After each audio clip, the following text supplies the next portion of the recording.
Dios te bendiga. Eh,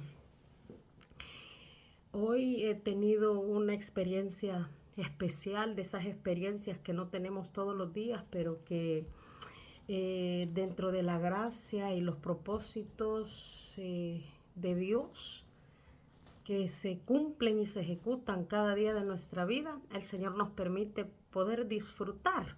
Y hoy he disfrutado una experiencia maravillosa y quisiera compartirte brevemente sobre qué o de qué iba. Quiero que si tienes tu Biblia a la mano, la tomes, la cojas, la abras en uno de los evangelios, específicamente en Marcos, Evangelio de Marcos, capítulo número 5, y me gustaría que del verso 21 en adelante leyeras conmigo. Y dice la escritura: Jesús entró de nuevo en la barca y regresó al otro lado del lago, donde una gran multitud se juntó alrededor de él en la orilla. Entonces llegó uno de los líderes de la sinagoga local, llamado Jairo. Cuando vio a Jesús, cayó a sus pies y le rogó con fervor: Mi hijita se está muriendo, dijo. Por favor, ven y pon tus manos sobre ella para que se sane y viva. Jesús fue con él y toda la gente lo siguió apretujada a su alrededor. Verso 25. Una mujer de la multitud hacía 12 años que sufría una hemorragia continua. Había sufrido mucho con varios médicos y a lo largo de los años había gastado todo lo que tenía para poder pagarles, pero nunca mejoró. De hecho, se puso peor. Ella había oído de Jesús, así que se le acercó por detrás entre la multitud y tocó su túnica, pues pensó: si tan solo tocara su túnica, quedaré sana. Al instante la hemorragia se detuvo y ella pudo sentir en su cuerpo que había sido sanada de su terrible condición. Jesús se dio cuenta de inmediato de que había salido poder sanador de él, así que se dio vuelta y preguntó a la multitud: ¿Quién tocó mi túnica? En el verso 31 es interesante la respuesta que los discípulos le hacen al Señor y le dice: sus discípulos le dijeron: mira a la multitud que te apretuja por todos lados. ¿Cómo puedes preguntar quién me tocó? Sin embargo, él siguió mirando a su alrededor para ver quién lo había hecho. Entonces la mujer, asustada, temblando al darse cuenta de lo que había pasado, se le acercó y se arrodilló delante de él y le confesó lo que había hecho. Y él le dijo: hija, tu fe te ha sanado. Ve en paz, se acabó tu sufrimiento. Mientras él todavía hablaba con ella, llegaron mensajeros de la casa de Jairo, el líder de la sinagoga, y le dijeron: tu hija está muerta, ya no tiene sentido molestar al maestro. Jesús oyó lo que le decían y le dijo a Jairo: no tengas miedo, solo ten fe. Jesús detuvo a la multitud y no dejó que nadie fuera con él, excepto Pedro, Santiago y Juan, el hermano de Santiago. Cuando llegaron a la casa del líder de la sinagoga, Jesús vio el alboroto y que había mucho llanto y lamento. Entró y preguntó: ¿por qué tanto alboroto y llanto? La niña no está muerta, solo duerme. La gente se rió de él, pero él hizo que todos salieran y llevó al padre y a la madre de la muchacha y a sus 3 discípulos a la habitación donde estaba la niña. La tomó de la mano y le dijo: Talita cum, que significa niña, levántate. Entonces la niña, que tenía 12 años, enseguida se puso de pie y caminó. Los presentes quedaron conmovidos y totalmente asombrados. Jesús dio órdenes estrictas de que no dijeran a nadie lo que había sucedido, y entonces les dijo que le dieran de comer a la niña. Este es un relato, uno de los varios relatos que encontramos dentro de los evangelios, y es un relato, diríamos, extenso. son muchos los versos que se leen, pero más que un relato extenso, es un relato que se escapa a lo que normalmente nosotros hemos venido encontrando en cualquiera de los evangelios. ¿A qué me refiero? Me refiero que cuando nosotros leemos la escritura, cualquiera de los evangelios, Marcos, Mateo, Lucas, Juan, encontramos la siguiente fórmula, voy a hacer uso de esa expresión para que se me entienda. Se nos narra un hecho, luego otro, y luego otro, y luego otro, y así se van cerrando ciclos de sucesos que no, diría yo, no hay conexión o enlace entre sí. Pero el relato que hoy acabamos de leer es un relato en donde, si ustedes leyeron conmigo, parecen ser dos relatos en uno, y ciertamente lo son. Son dos relatos en uno que ambos relatos están presentados a partir de un recurso gramatical en donde el autor, el autor divino que inspiró este pasaje que hoy hemos leído, tuvo que haber una intención, voy a decir, teológica y una intención espiritual. ¿A qué me refiero? Bueno, me refiero a que si por lo general lo que nosotros encontramos en los evangelios es se me narra un hecho y luego otro, y luego otro, y luego otro, este es un pasaje en donde encuentro dos historias en una, dos relatos en una. ¿Y por qué? Es la primera pregunta que nosotros nos planteamos. ¿Por qué el autor divino tuvo a bien hacer una mezcla de ambos relatos y al mezclarlos por los elementos en común que ambos relatos comparten, el autor divino nos presenta una unidad en su contenido? ¿A qué me refiero? Cuando uno lee la escritura, uno tiene que leerla detenidamente y encontrar a través de ella aquellos elementos que no solo hablan a nuestra vida, que no solo traen una enseñanza específica a nuestra vida, sino que nos revelan verdades bíblicas profundas, voy a decirlo. Y es que dice, si regresamos en el verso 21, dice que el Señor Jesús, vamos a recapitular. Jesús entra de nuevo, dice, en la barca y regresa ¿a dónde? Dice la escritura que al otro lado del lago, y ahí hacía una gran multitud. Nosotros sabemos que el ministerio de Jesús siempre se vio en alguna manera marcado por este aspecto. El Señor siempre estaba rodeado de multitudes. Sabemos que las multitudes lo seguían por múltiples razones. A algunos el Señor les había dado de comer y por hambre lo seguían. Otros estaban maravillados por la enseñanza y las palabras del maestro. Otros nunca habían visto las señales que hacía el Señor. El hecho de que las razones, voy a decir, eran múltiples, diversas, por los que la multitud lo seguía. Incluso había dentro de la multitud quienes por pura curiosidad iban detrás de Jesús. El hecho de que el Señor siempre se veía rodeado de una enorme multitud, y dice de que se juntó alrededor de él en la orilla X cantidad de gente. La palabra dice una multitud, lo que inmediatamente trae una imagen a nuestra mente de que no era poca gente, sino que era una multitud. Luego en el 22 dice, entonces, estando el Señor ahí, probablemente hablando, probablemente compartiendo una enseñanza, donde entonces llega, dice, uno de los líderes de la sinagoga llamado Jairo. Y es interesante porque de manera insistente, si has leído detenida y cuidadosamente conmigo, detenidamente y constantemente se hace mención que era jefe de la sinagoga.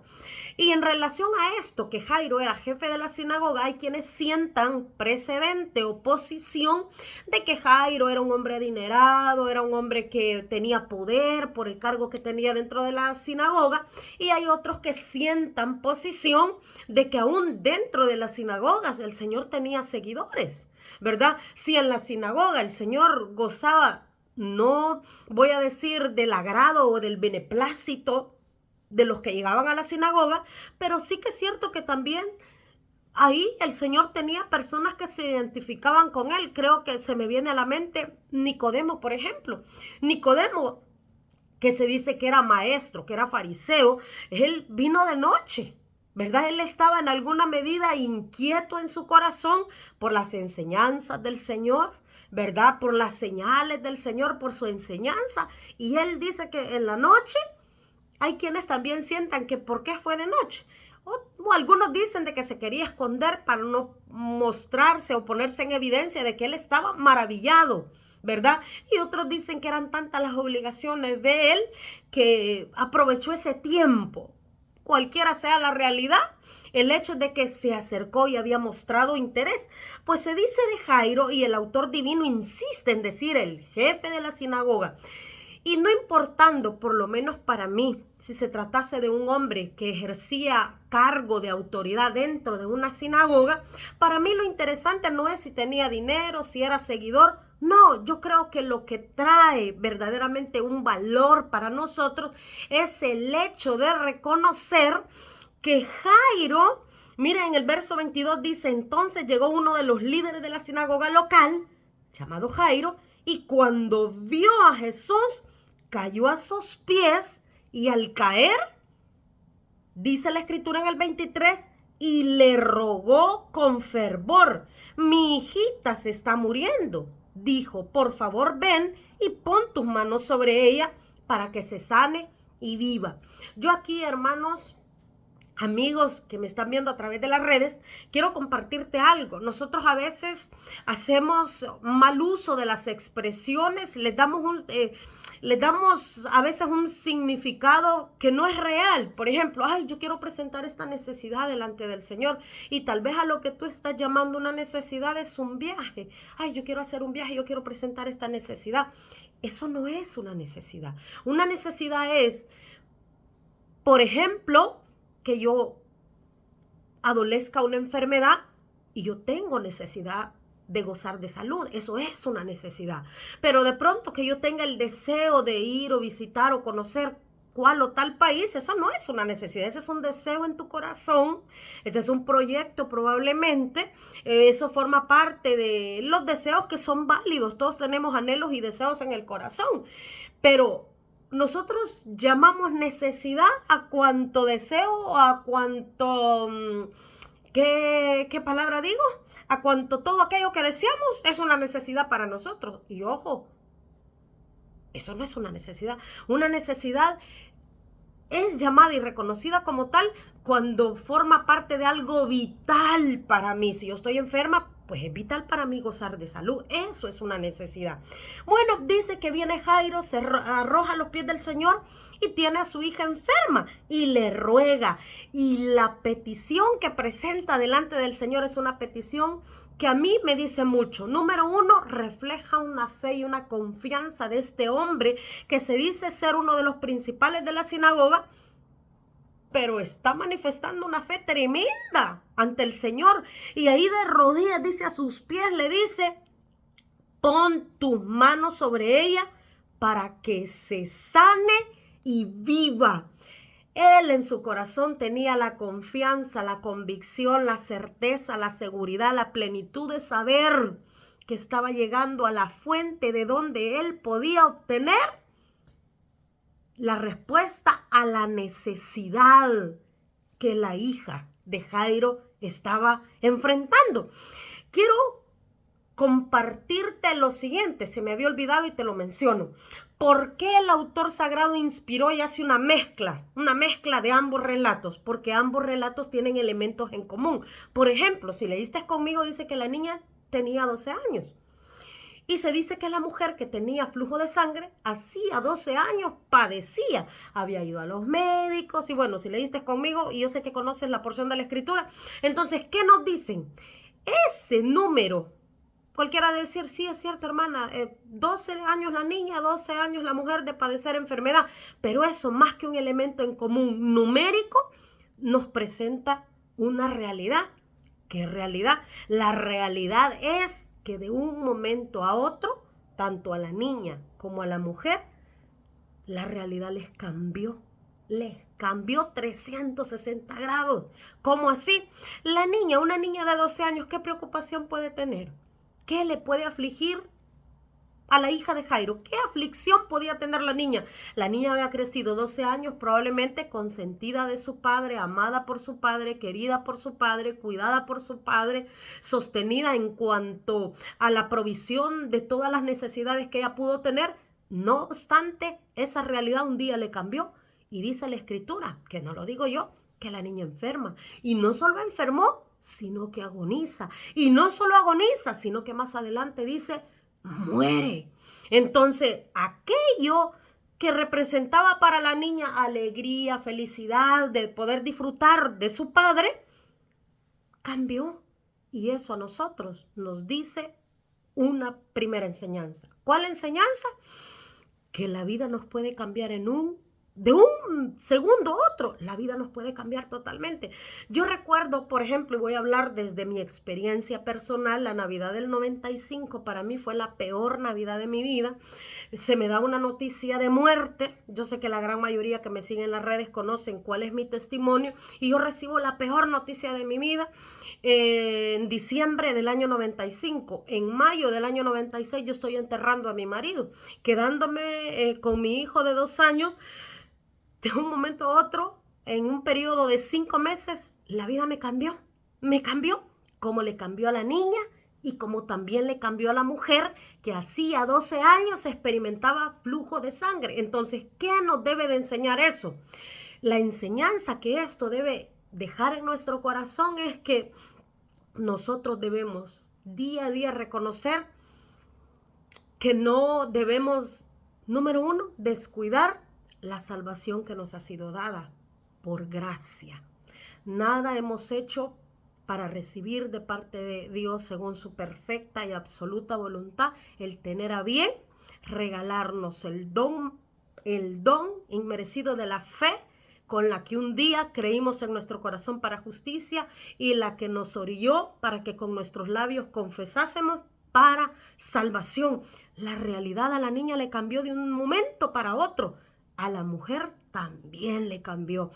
El escenario para ella había sido un escenario totalmente contrario al de la niña. La niña venía de un escenario de felicidad y experimentó dolor, enfermedad, quebranto, llanto probablemente, agonía y muerte. Ahora esta mujer que 12 años experimentó agonía, malestar. Dice la escritura, si tú has leído en el verso 26, dice, había sufrido mucho con varios médicos y a lo largo de 12 años había gastado incluso todo lo que tenía para poder pagar a los médicos y nunca había logrado mejorar. Entonces el escenario de esta mujer, al contrario del escenario de la niña, ella venía, la mujer, de un escenario.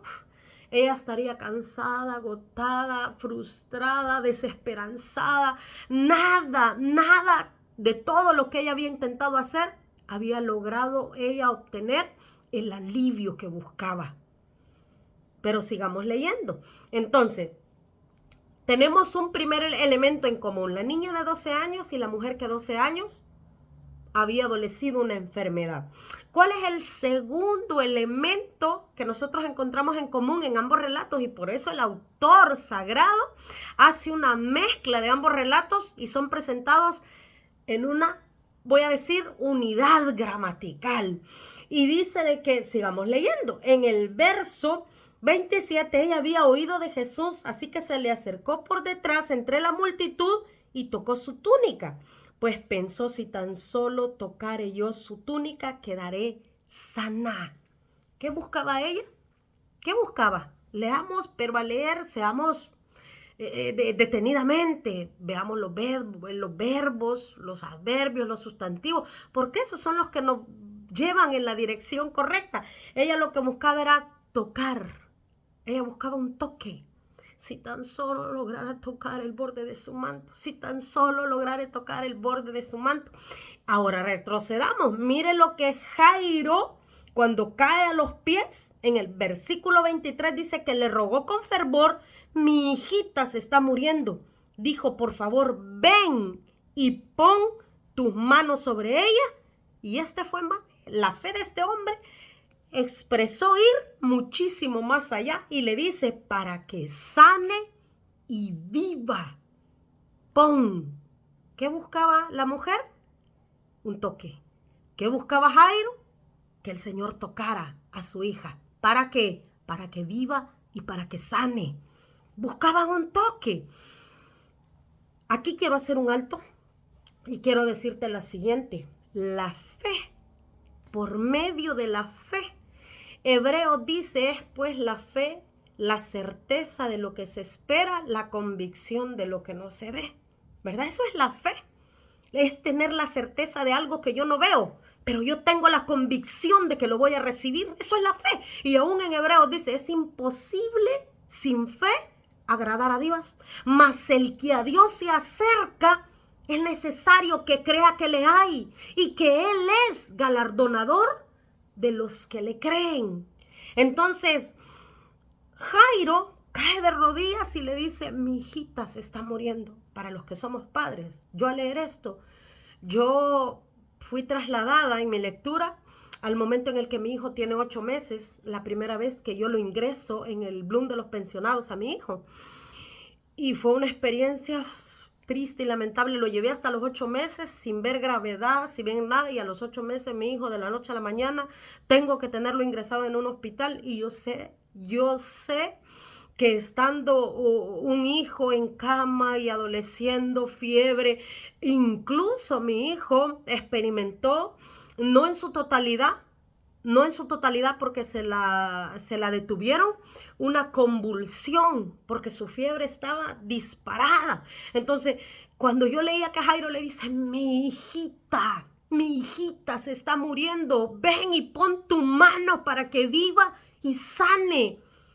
Yo entiendo la naturaleza de las palabras y de la petición de un padre que agoniza ante la necesidad que tiene su hija. Está enferma, está agonizando y necesita que el maestro ponga la mano para que viva y para que sane. Luego, ya encontramos un segundo elemento en común. Ambos buscaban un toque. La fe, mi fe, tu fe y mi fe es, voy a decirlo así, lo que nos permite o que Dios nos toque o que nosotros toquemos a Dios. Cuando nosotros nos acercamos al Señor y le decimos, Señor, yo hago mía las palabras de Marta cuando te dijo, Señor, yo siempre he creído que tú eres el Mesías, el que había de venir, la hermana de Lázaro. Al principio le dice Marta, Señor, si hubieses estado aquí, mi hermano no hubiese muerto. Pero luego Marta como que vuelve en sí, reacciona y le dice, Señor, cuando el Señor establece una conversación con él y le habla de la resurrección y le dice, Señor, yo siempre he sabido que tú eres el Cristo, el que ha de venir. Pero cuando usted llega y hace suya esa declaración, pero lo hace con fe, porque voy a decir yo que la efectividad no está en repetir las palabras del autor sagrado, sino que la clave, voy a hacer uso de esa palabra, la clave o la efectividad de mi confesión descansa en la medida de fe con la que yo declaro mi palabra. Yo declaro no dudando, yo declaro creyendo que aquello que le estoy diciendo lo creo en contra de lo que mis ojos están viendo, lo creo en contra de lo que las circunstancias me están mostrando. Amén. Bueno, sigamos leyendo. Jesús en el 30 le dice, se dio cuenta de inmediato de que había salido poder sanador de él. Así que se dio vuelta y preguntó a la multitud, ¿quién tocó mi túnica? Sus discípulos le dijeron, mira a la multitud que te apretuja por todos lados. ¿Cómo puedes preguntar quién me tocó? Yo aquí me voy a permitir hablar en mal de mis hermanos los discípulos, puedo decirlo así, porque cuánto nos parecemos nosotros en algún momento de nuestra vida a nuestros hermanos discípulos, ¿verdad? Que caminaron con el Señor, porque le dicen, Señor, pero ¿cómo nos vas a decir quién te ha tocado? ¿Que acaso no estás viendo? Voy a parafrasear. ¿Acaso no estás viendo la cantidad de gente que te rodea y vas a decir quién me ha tocado si aquí todos te tocan? Pero, ¿por qué el Señor dijo quién me ha tocado? ¿Quién me ha tocado? El Señor sabía que aquel toque había sido un toque que le buscaba a él con fe, con confianza. con la seguridad de saber que si yo tocar el borde del manto, voy a ser sana del azote que 12 años me ha tenido esclava de esta enfermedad. Y eso es lo interesante. A veces nosotros como hijos, discípulos, seguidores del Señor, también al igual que los discípulos, tenemos una manera de meditar, de ver las cosas, y pareciera que a veces le decimos al Señor, pero Señor aquí, y diré al Señor, ay Dios mío, mis hijos, lo que me cuesta con mis hijos, lo que me está costando con ellos. Porque somos duros, porque nos cuesta entender, porque a veces cerramos la sensibilidad de nuestro corazón y no queremos sino ver lo que nuestros ojos nos están mostrando, en lugar de cerrar nuestros ojos y dejar que a través de nuestro corazón seamos capaces de ver lo que Dios es capaz de hacer en nuestra vida. Sigue leyendo conmigo, dice en el 32, sin embargo, él siguió mirando a su alrededor para ver quién lo había hecho. Entonces la mujer, asustada y temblando al darse cuenta de lo que le había pasado, se le acerca y se arrodilló delante de él. Aquí vamos a hacer un alto. Dice Jairo en el primer versículo que leíamos, que él vino y cayó de rodillas. Regresa conmigo para que digas que yo no me lo estoy inventando. Dice, entonces llegó, el 22, entonces llegó uno de los líderes de la sinagoga local llamado Jairo. Cuando vio a Jesús, cayó a sus pies. Yo estoy leyendo la Nueva Traducción Viviente, que es la versión que a mí me gusta. Cayó a sus pies, se postró, y mira lo que dice la mujer. Dice, al darse cuenta de lo que le había pasado, se le acercó y se arrodilló delante de él y le confesó lo que había hecho. Y él le dijo, hija, tu fe te ha sanado, ve en paz, se acabó tu sufrimiento. Este es otro elemento en común que nosotros encontramos en este relato. Ambos fueron y cayeron a los pies del Señor. Hermano, amigo, todos tenemos dificultades, todos enfrentamos día a día situaciones duras, difíciles, adversas con las que tenemos que lidiar a diario. La pregunta es, ¿a dónde vamos? ¿Acudimos a la fuente que nos puede ayudar, a la fuente que puede traer respuesta a nuestra necesidad, o tratamos como la mujer de agotar todos nuestros recursos? La verdad es que agotar nuestros recursos es válido, yo no voy a decir que no. Si tú tienes dinero, tira del dinero. Puedes tirar del dinero. Si tienes amistades, tira de tus amistades. Si tienes familia, tira de tu familia. Rebúscate en buen salvadoreño. Nosotros podemos rebuscarnos, ¿verdad? Pero ¿qué pasa cuando llega un punto donde ya agotaste todos los recursos financieros, amigos, jefes, todo, y no has obtenido la respuesta que buscabas? Simple. Hagamos lo que hizo Jairo y lo que hizo la mujer. Vayamos a la fuente.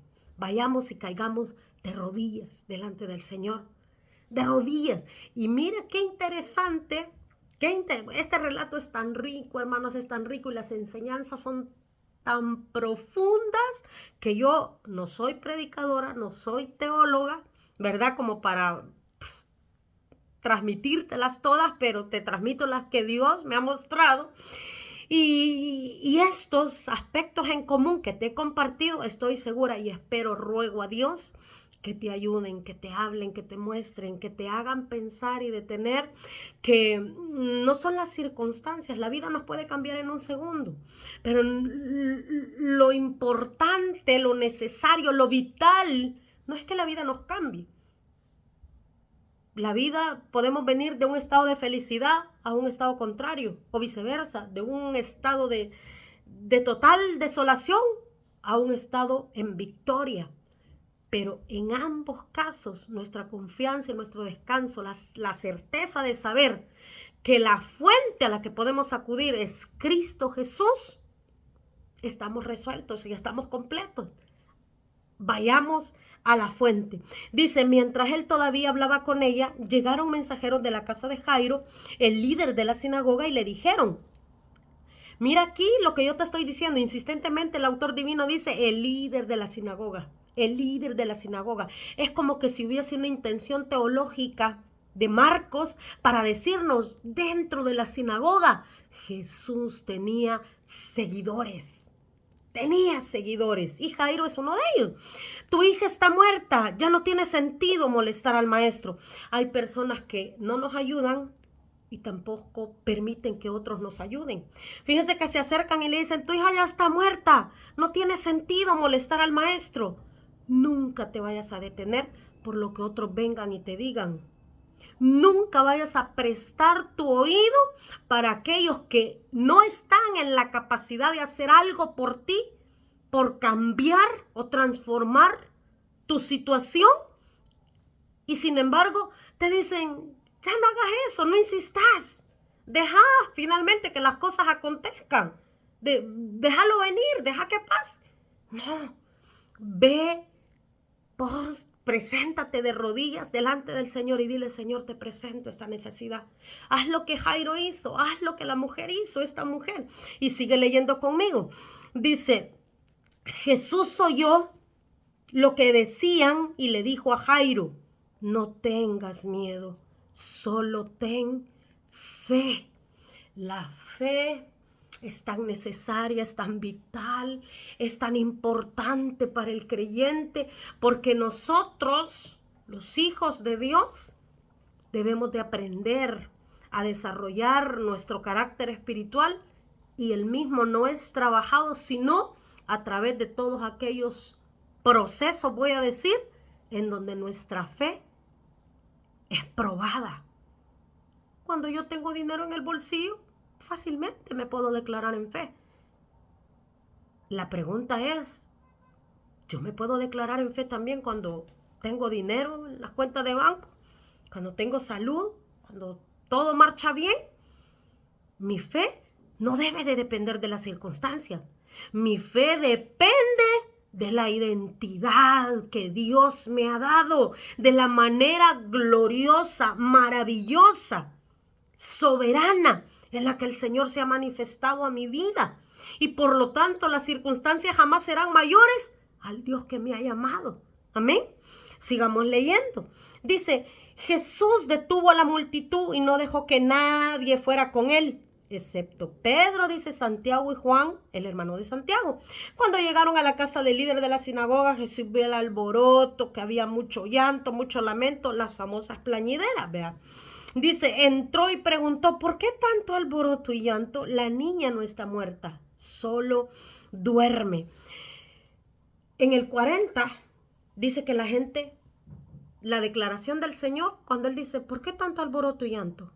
La niña no está muerta, ella duerme. Mira, ¿cuál fue la respuesta de la gente ante la declaración de Jesús, el Maestro? La gente se rió de Él, pero Él hizo que todos salieran y llevó al padre y a la madre de la muchacha y a sus 3 discípulos a la habitación donde estaba la niña, la tomó de la mano y le dijo, Talita cum, que significa, niña, levántate. A veces nuestra vida también va a enfrentar esos momentos en donde la gente se ríe y dice, ay, es que es increíble la manera en la que cree esta persona.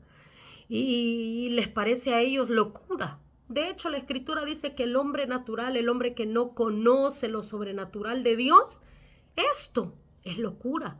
Pero para quienes hemos tenido un encuentro con Dios, para quienes hemos oído audiblemente la voz de Dios, para quienes hemos tenido ese contacto, a quienes hemos visto la mano de Dios moverse a favor de nosotros en esos momentos de dolor, de dificultad, de llanto, de angustia, de aflicción, de muerte.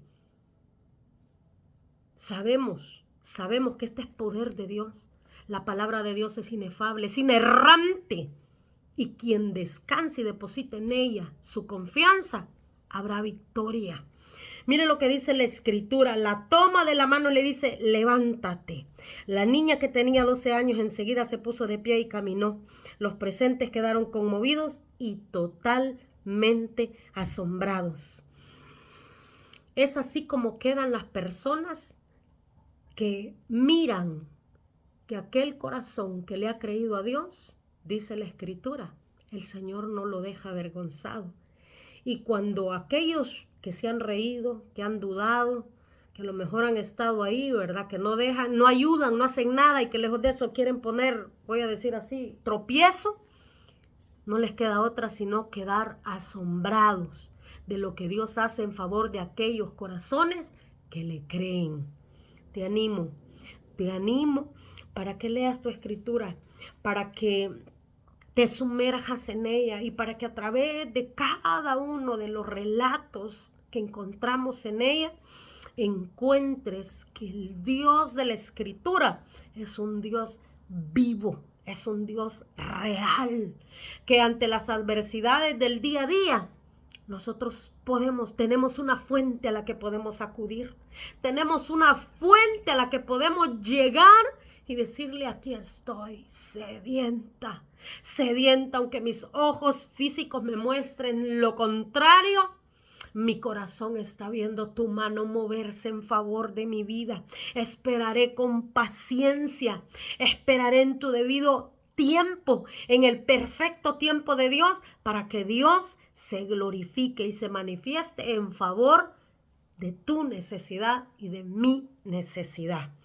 Bueno, vamos a quedarnos hasta aquí. Espero que la porción que te comparto en esta tarde sea una porción que quede palpitando en tu corazón, que vayas a tu Biblia, que la escudriñes, que la leas. Estoy segura que el Señor hablará a tu vida, hablará a tu corazón. Ruego a Dios no hable a tus oídos, que hable a tu corazón, que quite las escamas de los ojos, que quite la dureza en el corazón y que finalmente tengas un corazón que empiece a palpitar, para que empieces a degustar el poder, la gloria, la majestad de un Dios que todo lo puede. Que Dios te bendiga.